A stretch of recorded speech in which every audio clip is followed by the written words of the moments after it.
Ils font exploser la maison de leurs voisins après des mois d'embrouille.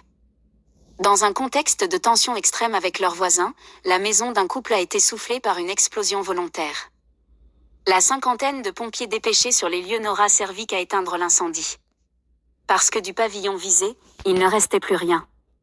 À Kessy, une petite commune de l'Aisne de 2800 habitants, la maison d'un couple a été entièrement détruite dans une explosion dans la nuit de samedi à dimanche. La violence de la déflagration n'a pas épargné une maison voisine, touchée au point que les 4 personnes y habitant ont été interdites d'y pénétrer. Par chance, personne ne se trouvait dans l'habitation directement ciblée. Enfin, il ne s'agit pas vraiment de chance. Selon France 3, le couple n'habitait plus là depuis 4 mois. Et d'après le maire de la ville, également cité par France 3, il pourrait s'agir de l'épilogue d'un conflit de voisinage qui dure depuis 1 an et demi. 3 suspects dont un gravement blessé. Michel Carreau évoque ainsi un différend opposant les victimes et l'occupante d'une caravane installée sur le terrain derrière leur maison. L'explosion n'a vraisemblablement rien d'accidentel, comme en atteste l'enquête ouverte par le parquet de Laon pour destruction volontaire par moyens dangereux.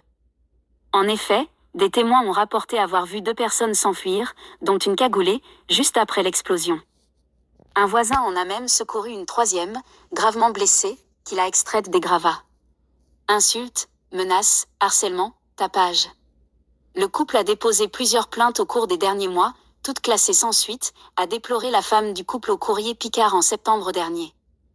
Mais le 31 août, les choses ont pris une autre ampleur, lorsque l'occupante de la caravane a rameuté sa famille pour en découdre avec le couple qui tondait sa pelouse.